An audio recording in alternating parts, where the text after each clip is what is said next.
Hello again, everybody. Welcome back to Fresh Baked.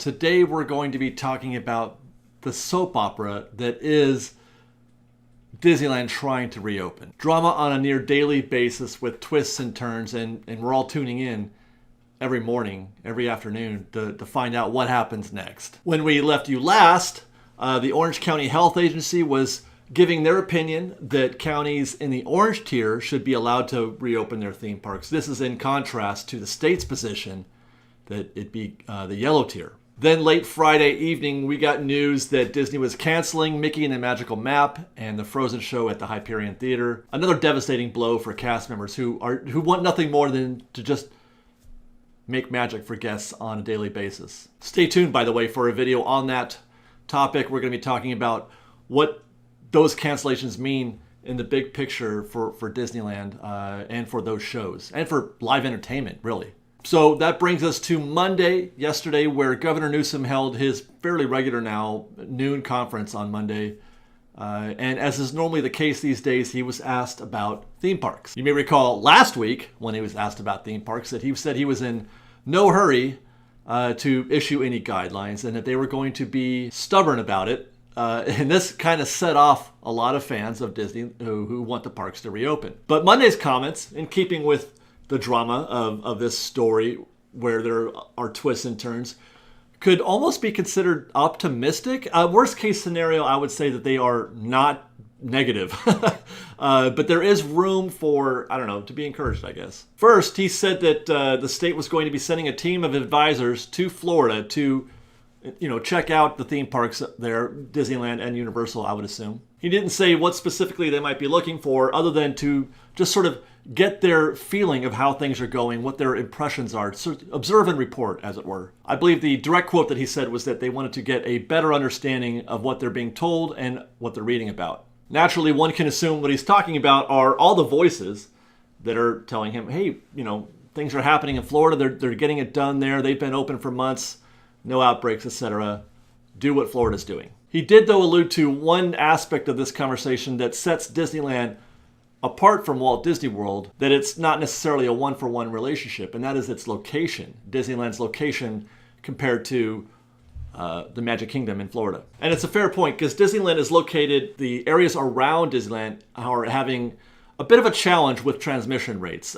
Things are not going as well as they had hoped.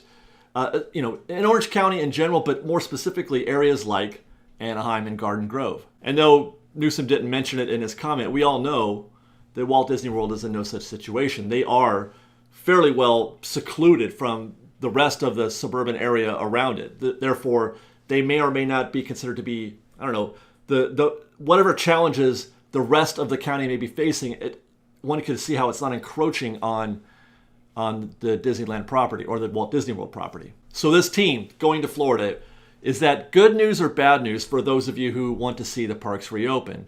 And potentially it could be both. The bad news is that they may not be impressed with what Disney is doing in Florida.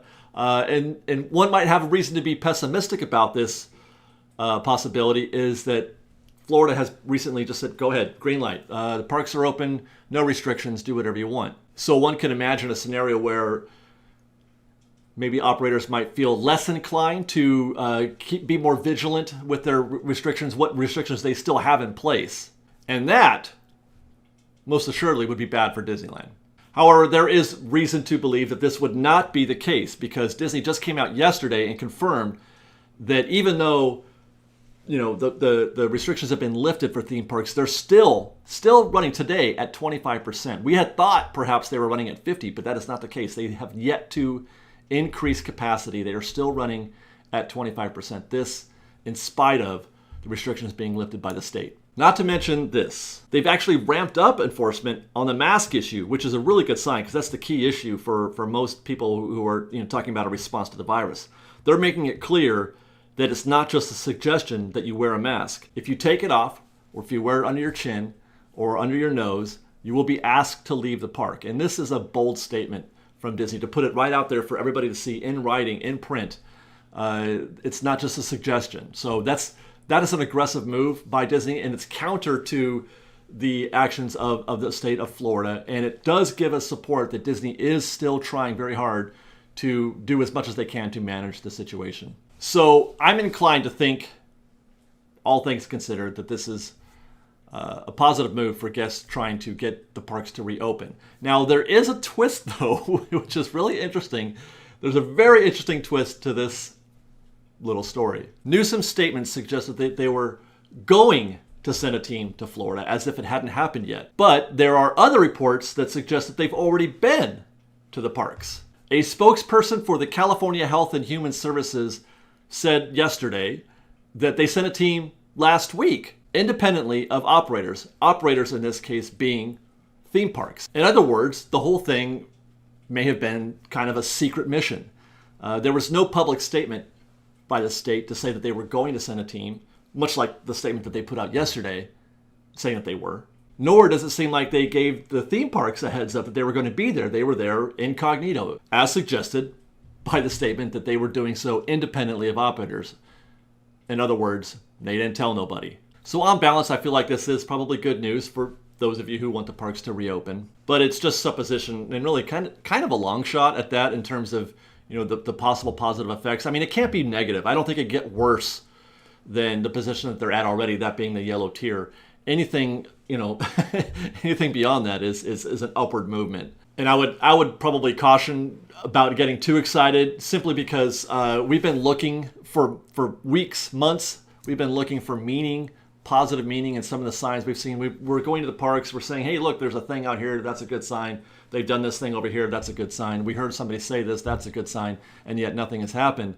So I would hedge about being overly positive about this, but it is, like I said, it's not bad news. It's not bad news. So there's that, but that is actually just half of his response to the questions about theme parks. Governor Newsom also spoke toward an interesting turn of events with regard to how they're classifying theme parks being, are you a big theme park or a small theme park or not even a theme park at all? Are you maybe an amusement park? He didn't go into any specifics with respect to size, though he did sort of suggest in his response that a smaller theme park or amusement park would have fewer restrictions than a larger theme park. At least that's the way I interpret it. But he did seem, oddly, to get into a little bit of specifics about what constitutes a theme park versus an amusement park. Per Governor Newsom, if you have in a park, in a city, a Ferris wheel, and that's not a theme park in the sense that so many of us consider. And so one has to consider between the two. And so that's a nuance here. This is almost, you're putting an entire new set of guidelines and starting from scratch across the board. Now, it's kind of difficult to discern what he's trying to say because it's sort of an extemporaneous comment where it sounds like he's trying to say something without actually saying it. But it seems like he's suggesting that the kind of rides that are in a park would determine if it's an amusement park or a theme park. And that this would also sort of, I guess, get into the size conversation, the size of the park. And it's a curious thing he said with respect to the Ferris wheel, because the second largest theme park in his state has a Ferris wheel in it. I'll let you guys mull that one over in comments, if you will, but let's move on. What he appears to be doing is laying the groundwork for creating a classification system where, like I mentioned, smaller parks would have fewer restriction because they have fewer people. On the other hand, and this might be just my own mind trying to unravel things a bit where maybe there is nothing to unravel. He did liken a theme park to a city in another comment. Disneyland is like a city. And though I don't think it was his intention to do this, I think it does, again, open the door for a conversation about theme parks being evaluated, classified separately from the city that they exist in. Some have argued that theme parks, Disneyland, shouldn't be treated any differently than you would treat a separate whole city. Now, I'm not sure how sound this logic is, but it is worth thinking about or ruminating on because I do feel like that there is support for the idea that theme parks operate within their own little bubble, separate from the city that they exist in. And that, FreshBaked, is where we stand as of this Tuesday, October the 13th. Stay tuned to FreshBaked to find out how this story develops. Certainly there's going to be more news to come.